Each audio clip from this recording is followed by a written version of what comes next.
Halfway through a gruelling season, the World Rally Championship throws up its toughest test yet. A double challenge. The smooth, treacherous tarmac of Germany and the rough, high-speed gravel of Finland. Get out. Okay. Between them, just 2 days and a 2,000-kilometre dash over land and sea. For one team, this is the chance to put a miserable 6 months behind them. This is where we start the season, and I think put a decent show in for the rest of the year. But can they master both surfaces and take the rough with the smooth? I'll keep in the... It's a tough way to start a comeback.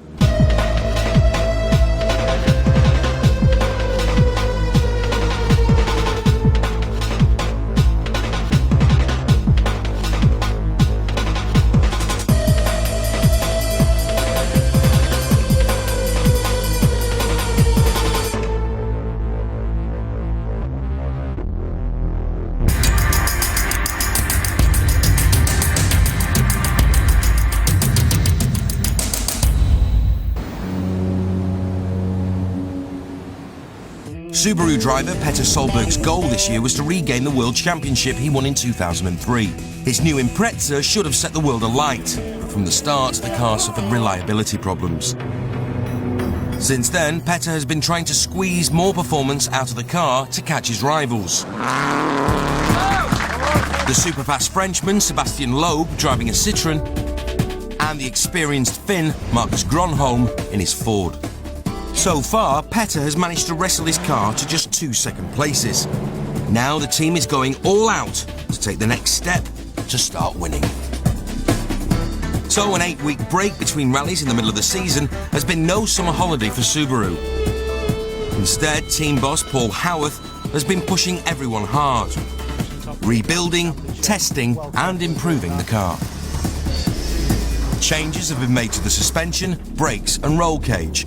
And component redesign has allowed a massive 35 kilos to be shifted around the car, lowering its centre of gravity, improving handling. But will this complete overhaul bring success in the double challenge ahead? 2 paired rallies, 2 days apart. They call it a back-to-back. First, the Smooth, Rally Germany, one of the only 4 tarmac events in the season. It's fast, technical, and in the wet, treacherous. Then the Rough, Finland, the spiritual home of rallying.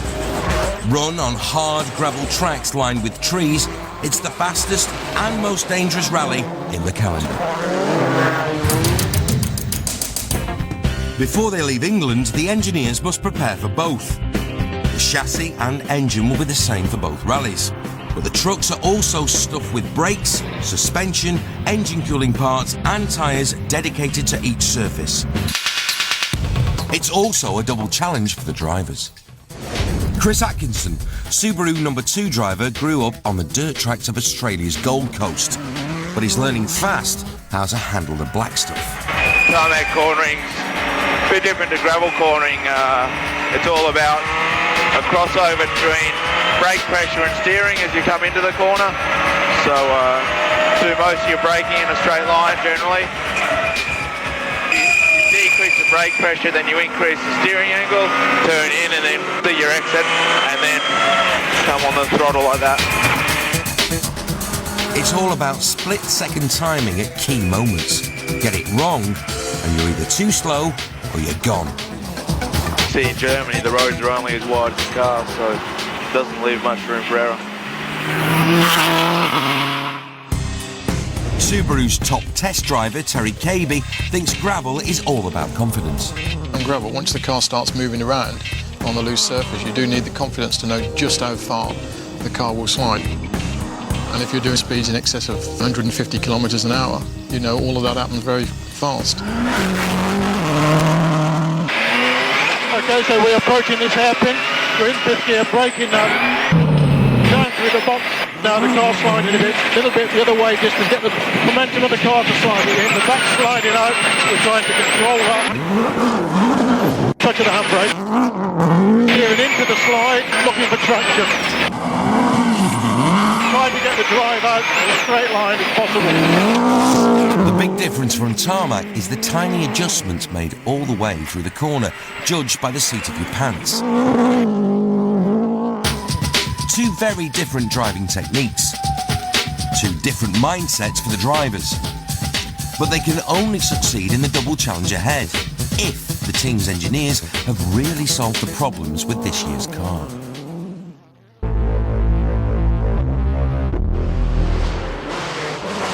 With two rallies on totally different surfaces just 2 days apart, the Subaru team are ready to face part one of the challenge, the smooth tarmac of Germany. The rally is run in the valleys around the Mosel River. 3 days and 350 kilometres of timed stages on closed roads. Between stages, they must keep to speed limits on public roads. In total, they will drive 1,800 kilometres before the end of the rally at midday on Sunday. Odds-on favourite to win here is world champion and tarmac king Sebastian Loeb. He loves the surface and has won here 4 times. Petter has won 13 world rallies, but only one on tarmac. Like most Scandinavian drivers, he learned to drive on slippery forest trails and feels more at home on gravel. But he's hoping that 8 weeks of intensive redesign and testing will give him the chance to change that. On this year's tarmac rally, Subaru have drafted an ex-Formula 1 driver, Stefan Salazin. His experience in circuit racing should give him an advantage here, but his last 3 rallies have been disappointing. Germany is the final tarmac event of the year, so this could be Stefan's last chance to establish himself in the sport. Team boss, Paul Howarth, is impatient for better results. We want to be in the top 5. We want to be closer, reducing the gap between the Citroens and the Fords on this surface. Today's shakedown. The 4-hour practice session is a last chance to fine-tune the cars. Although there are no points at stake, rivalry between the drivers means they all want to get the fastest time.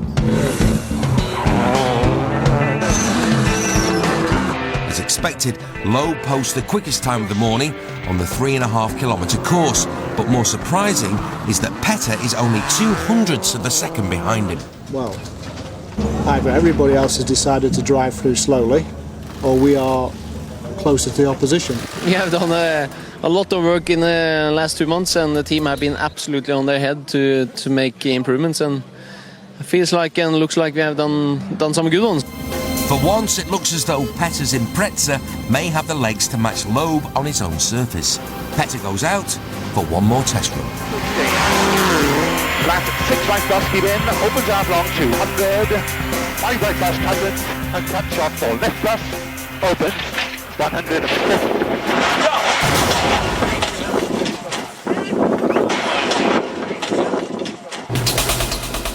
At 130 kilometres an hour, Petter has hit a tree. Incredibly, both Petter and co-driver Phil Mills are unhurt, but the car looks like a write-off. On gravel we can get away with many things, but on tarmac everything has to be right. Petter must wait for the engineers to decide whether they can repair the car in time for the start, now just 16 hours away. Paul decides to go for it. He orders a new engine to be rushed from HQ in England, but it won't arrive until the evening. At 1 o'clock in the afternoon, the technicians start to strip the car down. The damaged body shell is straightened out, rally style. The shell is squeezed, beaten and cut back into shape by a 20-man relay team. The evening before the rally, it's the all-star drive-through. For Petter and Phil, it's a walkthrough.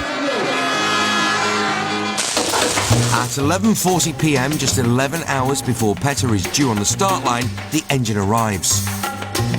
Altogether, 89 major components are replaced. At 3 o'clock in the morning, with 5 hours to spare, the car is ready. The exhausted technicians have worked 350 man-hours. If this were your local garage, you'd be getting a bill for at least €14,000. Paul's faith in his technicians has been rewarded. Against all the odds, Petter has a car to start the rally. Yeah, new car. It's not bad actually. It's 100%. So the only problem is that we didn't have the same geometry that we had on the shakedown yesterday, and that's how it is. I need to adjust the car a little bit this morning. Weather always plays a big part in rallying, but especially on tarmac. Rain can turn a tight 100 km/h bend into a skid pan. But today the weather forecasters just can't say for sure where and when it will rain. So Petter decides to play safe and heads for the start of stage 1 on soft intermediate tyres. 6 right bus, 120. The changeable weather causes chaos. Many drivers are caught on the wrong tyres.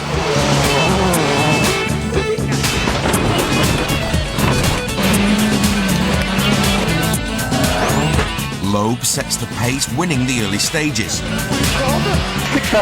After his big crash, Petter is rebuilding his confidence, but climbs to third place by mid-morning. Well done anyway.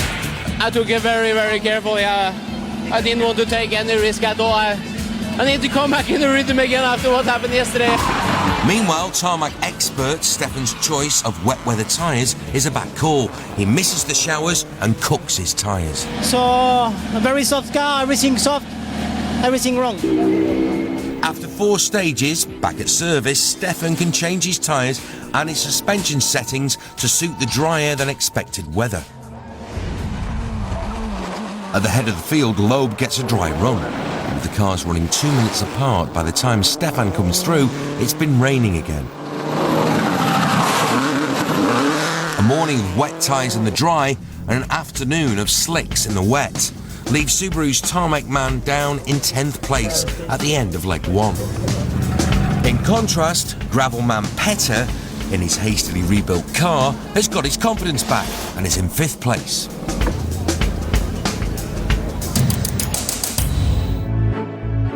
Day 2 of the German rally is run to the south of the service park on narrow military roads. The rain has gone, so tyre choices will be much easier today. From the start, Petter's closing on the leaders. 150. -5 on Grano. 6 right bus. No. Oh. But it was too good to last. Oh, just find somewhere to put it. Supervision, Bill. 5-4. Yeah, we stopped engine.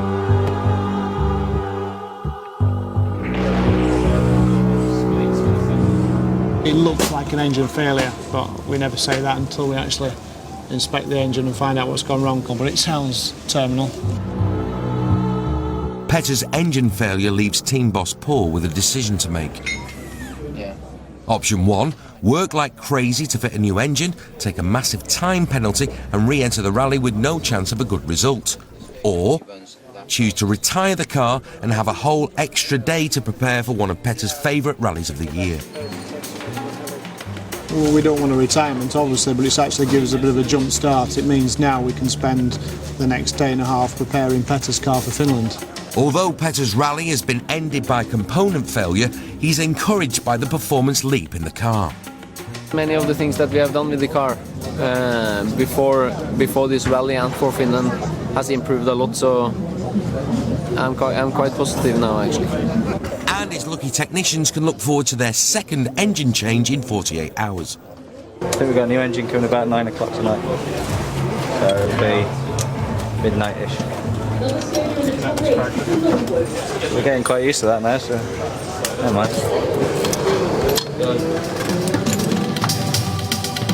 When the new engine arrives, the night shift clock on again.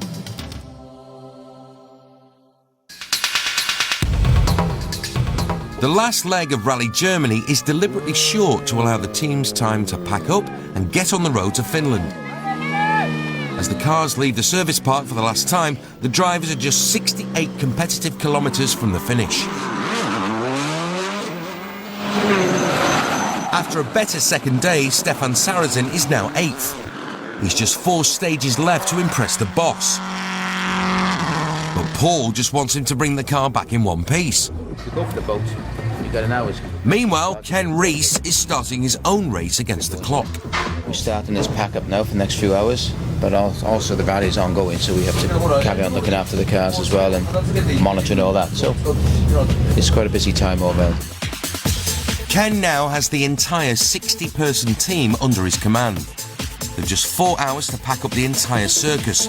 Workshops, catering units, spare parts and, of course, the cars themselves into the 7 waiting trucks. By exactly 1:30 this afternoon, they must start the 2,000-kilometre drive to Finland. With the rally teams focused on the pack-up, it's hard to believe there's a rally going on. Only Ken is left to keep an eye on Stefan, 40 kilometres to the south. He's pushing hard to get 7th place. A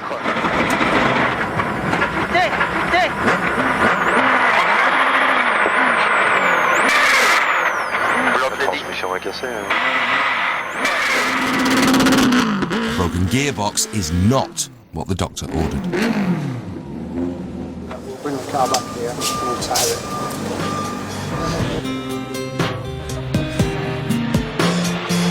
Loeb wins Rally Germany, making it 5 wins here out of 5. If there's a big hole in the side of the gearbox casing, we'll know. There's no champagne for Subaru. You don't know if the wheels are still spinning. And Stefan tries to explain.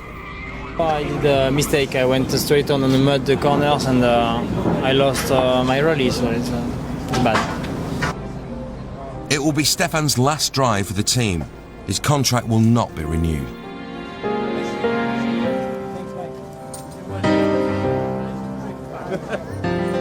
It's disappointing. If anyone says it was good, then you know, the result is not what we want to do. But the positive side of it is that, you know, the amount of effort people are willing to put in to take it forward, and the effort that went in before we got here. And the weekend's problems aren't over yet. Now the car transporter's broken down. Batteries have failed on the ramp, unfortunately. We need to make it work fairly quickly, otherwise we're struggling. With a jump start from Pirelli and the 2 cars on the top deck, the convoy is finally ready to move off, only 15 minutes late.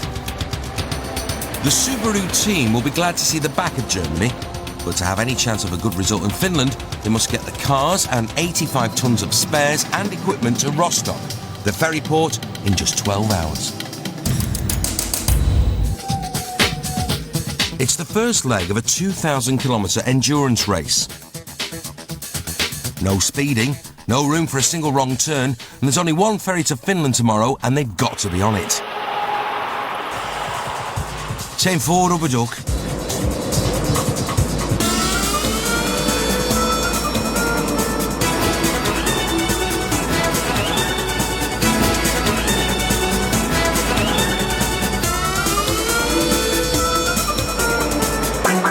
The convoy arrives at the ferry port with an hour to spare. The trucks embark and 7 tired drivers can get their heads down. The journey from Rostock to Hanko in Finland will take 24 hours. The ferry doesn't berth until 7 a.m. on Tuesday, just 2 days before the start of Rally Finland.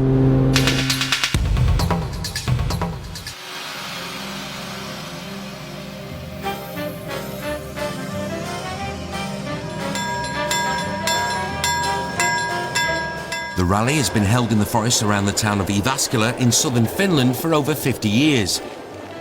Tarmac rallies, like Germany, are high-speed events because of the smoother surface. But surprisingly, the hard-packed gravel trails and long straights of Finland are even faster. It's so fast that the locals call it the Finnish Grand Prix. Every year, thousands of spectators head into the forest to get close to the action. Keeping them safe from the hurtling rally cars is a priority for the organisers. Seppo Harjan was once a flying Finn as co-driver for Tommi Mäkinen. He won the Finnish rally an amazing 8 times. So he knows every metre of every stage like the back of his hand. Now he uses his experience to police the 22 stages that make up the rally. The car will pass this place here, about 160 kph. And if anything goes wrong here, it's not going to stop in the first stone or tree. The trouble is fans do get over-enthusiastic. Seeing the cars passing, they want to see them close, a little bit close. So we have to push them back. Seppo drives every metre of the 350 kilometres to make sure that there'll be enough marshals on dangerous bends and jumps. Apart from them, all that keeps the spectators from the road is a thin strip of plastic tape.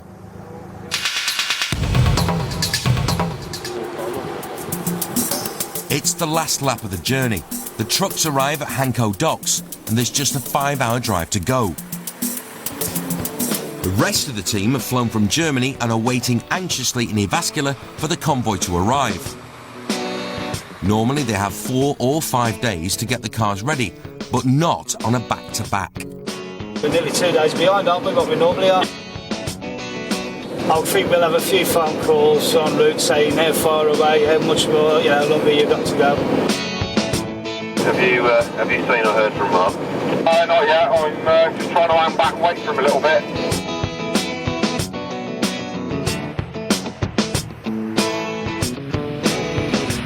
At last, after 2,000 kilometres and 2 days, the convoy arrives in Jyväskylä.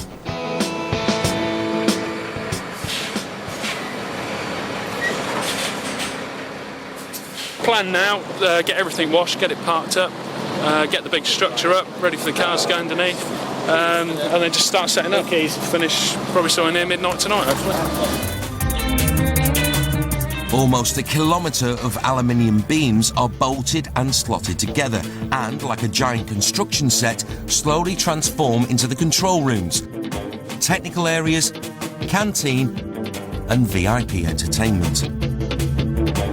And, of course, the huge tent that will cover the workshop area for the rally cars. Tomorrow, the engineers have just 1 day to turn 2 broken tarmac cars into high-speed gravel rally winners. Part 2 of the Double Challenge.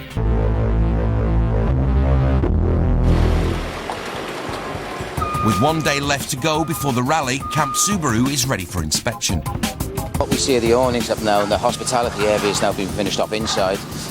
In the middle here, we still got boxes and containers which are going to be moved, and the setup bed put in there. The engineering office is functioning at the back, and all that's working. The team's area, I'd say 85% of the way there. Overnight, vital replacement parts have arrived. This is the gearbox that's just arrived from England. It got shipped out last minute due to the last rally. We broke 3 of the boxes. There's about 3 or 4 hours worth of work. Maybe 5 because I'm quite tired. Director of Engineering Steve Farrell is overseeing the changeover of cars from smooth tarmac settings to rough gravel. I mean, the World Rally Championship has got a great variation in venues, but that's probably the biggest contrast, really. And there are many things that get changed on the cars to adapt to the different conditions. Ride heights, so the car here will run about 30 to 40 millimetres higher than in Germany. It has to absorb bumps here, so we've tend to have softer springs. You have different damping rates to allow for the impacts, especially here where we have a lot of jumps.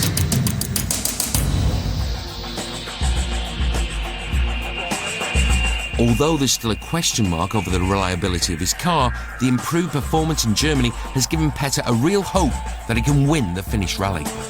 You're always a little bit nervous, of course, and thinking a lot about the setup, and because we have done a lot with the car, so I see a light in the tunnel now. It's no doubt. But Petter faces tough competition here. Local knowledge is crucial, so apart from the world champion, Petter's main rivals will come from the Ford team's 2 Finnish drivers. Marcus Gronholm has won here 4 times before, and teammate Mikko Hirvonen lives just up the road. For the Finns, being fast here is a matter of personal honour. If you've got stage records here, you're recognised as being the boy, really. So they get a bit wound up more than... They don't get wound up normally, but here they do like to see who's big dog, should I say. Steve is taking it personally too, determined to draw a line under the worst first half of a season Subaru have ever had. We have done an awful lot of work over the last 2 months, and I think, and we all think, that we've made some good progress, but the ultimate test is getting out and seeing what stage times we are compared to everybody else. This is, for me, ground zero. This is where this is where we start the season, and I think put a decent show in for the rest of the year. At Shakedown, it's first blood to Gronholm. Top dog on the 2 kilometre stage. But the real showdown starts tomorrow. The real measure will be the first stage in the morning. A nice long stage to bed them in, and we'll find out where we are from that stage. Petter heads off for the first stage of the day. Time to find out how he and his car really match up to the Flying Finns in their Fords. Ahead of him and the other 100 drivers are 347 kilometres of competitive stages. It's dogfight time. Former co-driver Lewis Moyer was the first non-Scandinavian to win the Finnish rally back in 1990. Now he brings his knowledge of the stages to the Subaru control room. I did this first stage for the first time in 1988, and then it has been ever since in the rally. This bit here, it's along a farm, and it's almost straight. No, it's an open road.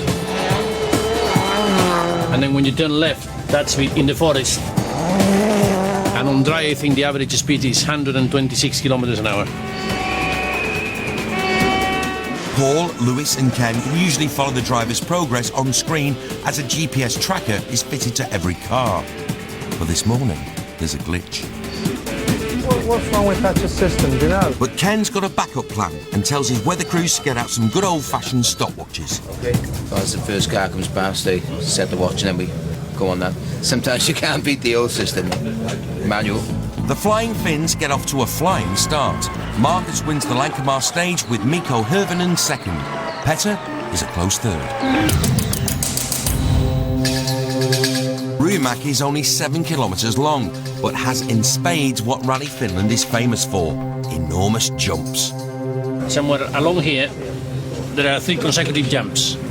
Ruumäki has been very famous. There is a lot of people that goes there. The crowds are gathering to watch the big jumps, but hundreds have camped out in the forest and have been drinking all night. Just 8 minutes before the stage starts, safety coordinator Seppo Harjan is worried and sends out safety cars to clear the stage. This was a little bit risky people. The young people with a bottle in the hand and still moving. In less than 4 minutes, Marcus Gronholm will be screaming through here at nearly 200 kilometres an hour. If any of the drunken fans stray into the road, there will be a disaster. Time to call in the helicopter. If the helicopter doesn't clear the road, the stage will have to be cancelled.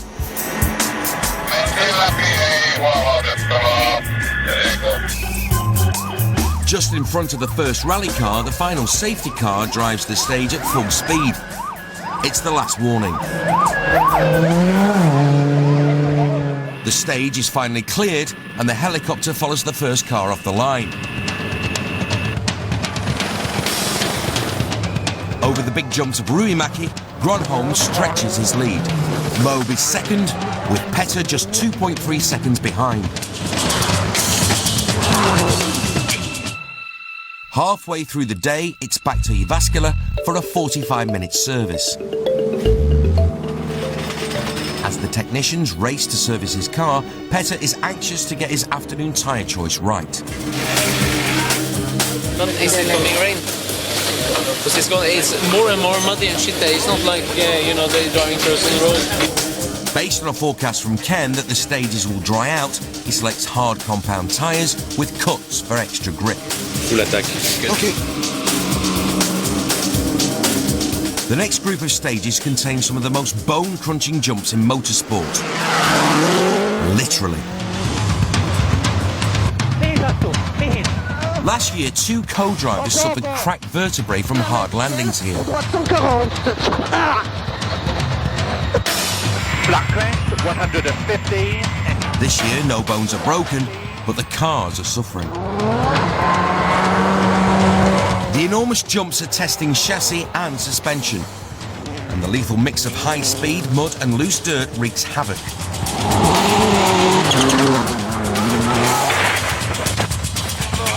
Petr gets caught behind a damaged car and loses time. At the end of the first day, only 86 of the 101 starters are still running. Rally Finland is taking no prisoners. It was so sleepy, I mean. Hui, incredible. Because I had a harder tires on, so when I hit the mud, this was no grips whatsoever, so it was very tough, very tough. Petr finishes leg one in fourth. He's struggling to keep up with the Flying Finns, but with a day and a half left, he's still in the chase. Meanwhile, Chris Atkinson, Subaru's regular number 2 driver, has got his car back after lending it to Stefan for Germany. He's had a good day, driving consistently fast and finishing 6th.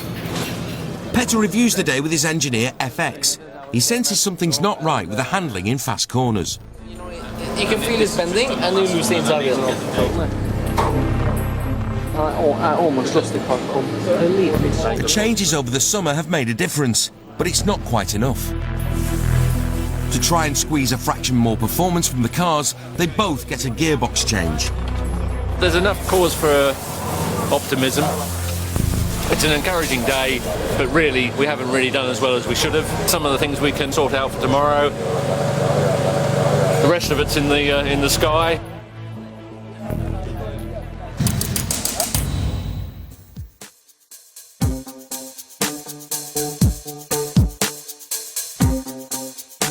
Weather crews at the moment are saying it's clear sky, 14 degrees. So it's going to be a dry day. It's an early start and the team are determined to push for a result. With the car on the limit, the gap will have to be made up by Petr's driving ability. Paul's set him his first target, to get back 3rd place. Oh, we need to catch Miko. He's on his own event, so he'll not be easily rattled. So we'll just have to push him and see. Chris arrives for the 10-minute routine service allowed at the start of each day.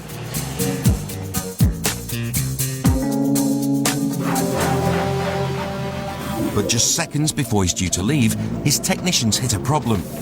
They've run out of gas used to pressurise the gearbox hydraulics. It's going on here, this is the only way, and all we can do is... Chris's engineer, Richard Thompson, takes control. Pair of mole grips now.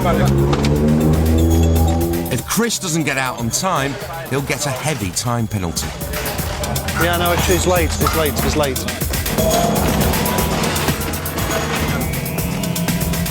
He leaves 3 minutes late and gets a 30-second penalty. Not the start to the day they wanted. What the hell's going on with this one? It's not a part failure. The late nights have caught up with the exhausted technicians. This time, it's down to human error. When the transmission technician went to regas the system, his gas bottle was empty. We had to then run around and try and find a solution for regassing the accumulator. We used a welding bottle. The trouble with that, the bottle pressure wasn't high enough. So this morning, the gas pressure in Chris's gearbox is something like 15 bar when it should be 80 bar, and as a result of that, he'll probably miss a couple of gears on the loop. So on top of his 30-second penalty, Chris must now drive the morning stages with a dodgy gearbox. If the transmission doesn't change the gear and you suddenly go into neutral at 200 kph, it's really quite serious. And Chris needs to be careful. He needs to kind of use his brain a little bit and just try and drive safely and get to the exit of the corner before he changes gear. Chris is using all his driving skill to battle with the failing box, but he's slowing all the time. Petr starts 2 minutes behind him and is gaining fast. Sean, heading right, double tighter. 70, hug long, 7 right, 8, then hug. The gear change is getting worse, and 15 kilometres into the stage, Chris is unable to select gears at all. Have we lost gears? Yeah, from the supervision, can you copy we've lost gears in the stage? Get out of the way. Yeah. What gear are you in now, Chris? The team are worried. With Chris stopped in the middle of a fast straight, Petter could run into the back of his car. Warn Petter, get out. Petter, okay. I'm in the road and I can't move. Can we got reverse? That's selected first. Chris manages to select a gear and moves out of the way. Reverse selected first. Neutral's in a gear now. I can keep driving to the end of the stage a bit, but... Yeah, we'll do that. It's moving now. Yeah. I'll let Petter go past. Yeah.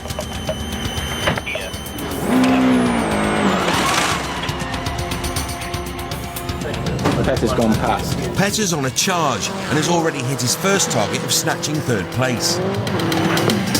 Third stage, 953.1, 53.1. Okay, Phil.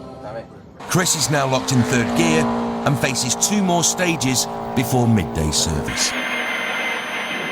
Petter and Phil are on their way to the next stage.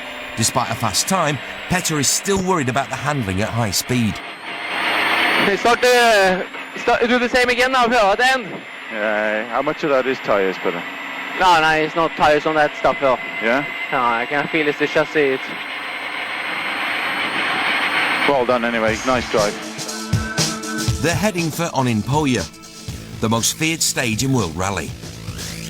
All over the States there are jumps in these states, and there is one which is the most famous jump in the World Rally Championship, which is a jump that you arrive in 6th gear, probably 180 kilometers an hour, and the organizers, they always put marks after the jump to see who jumps further. It's World Rally's long jump contest. So you'll have the names of the previous drivers, the furthest on the side of the road. It's quite impressive. So the main thing is that you just have to judge, okay, this time flat out, and you're jumping far, but you keep the speed up. It's closer to flying than driving. Petter lost his spoiler here last year, but somehow miraculously got the car back on the road. I think it's probably the most difficult stage in the World Rally Championship.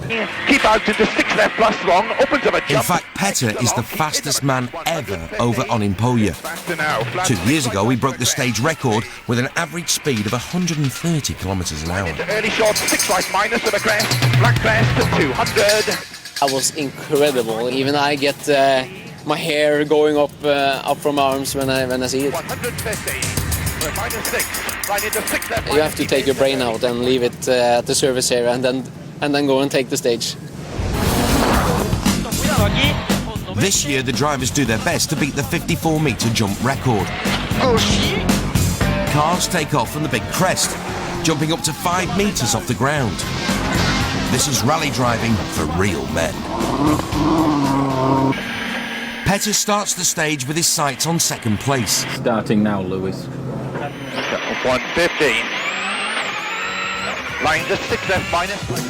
Then it's just 2 minutes, isn't it? And then start to think about pulling over. Once more, the team are anxious to get Chris off the road to give Petter a clear run. Chris pulls over, but Petter doesn't pass him. Open to 40, 5 left minus long, keep in the...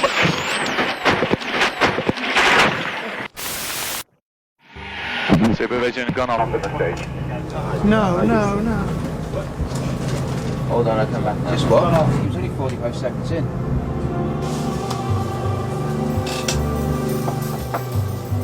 See any speed on him? The first thing I always think about is a crew. You know, when they said they've gone off, and you only hear one of them, then you hear no more information. It's a gap between getting we've gone off to having more information.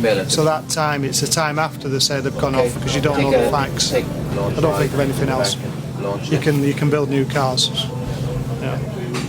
So, and you know here the speed of the event, and when somebody says they've gone off, you know it's a big accident.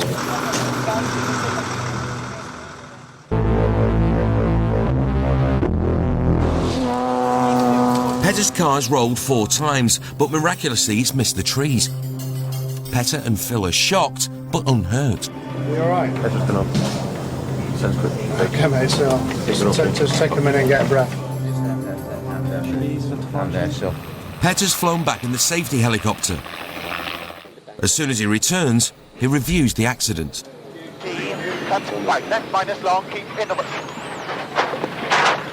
When I was inside in the car. I was thinking of hopefully nothing hits me inside the car, and I was stuck to the steering wheel very hard, and luckily everything worked okay. The driver's got something to hang on to.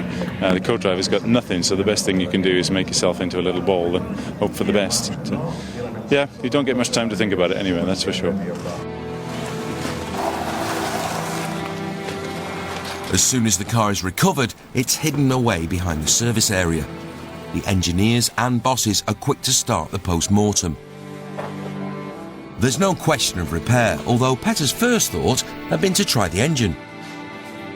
I started it, I remember, and then I just looked on the left on the roll cage there, maybe not.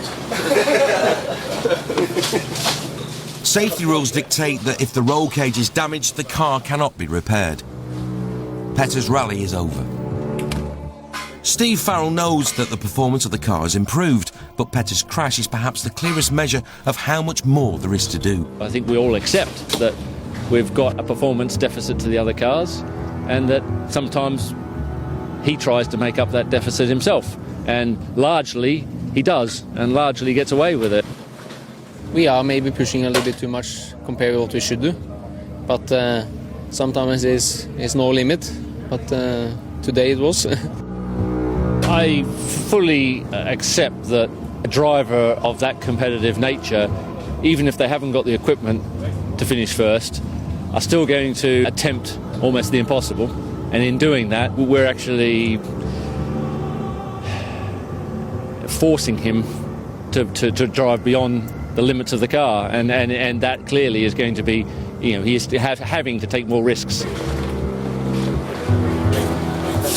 Well, guys, I just want to say a couple of words when you're here now.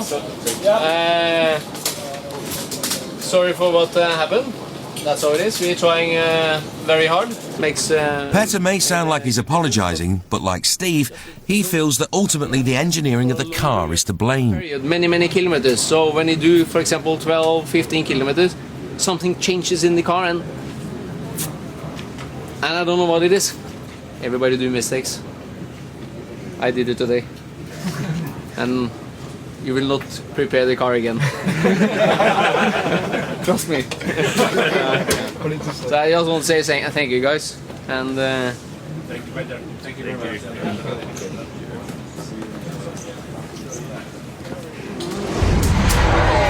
Meanwhile, Chris's gearbox problem loses him 15 minutes.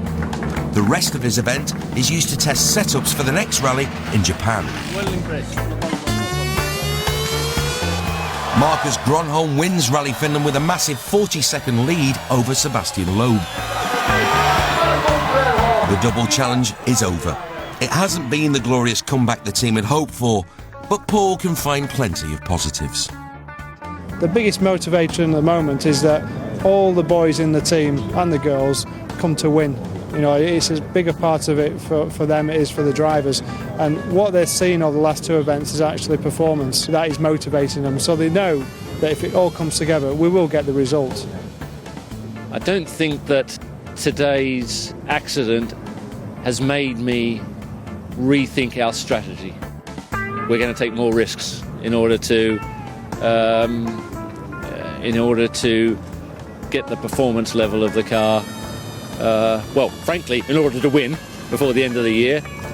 What's the alternative? Is to say, well, hang on, let's just finish third for a little while. That's not a strategy, for being in a competition. I certainly couldn't do it personally, and I think that's the accepted stance from everybody. We've just got to keep pushing and pushing and pushing.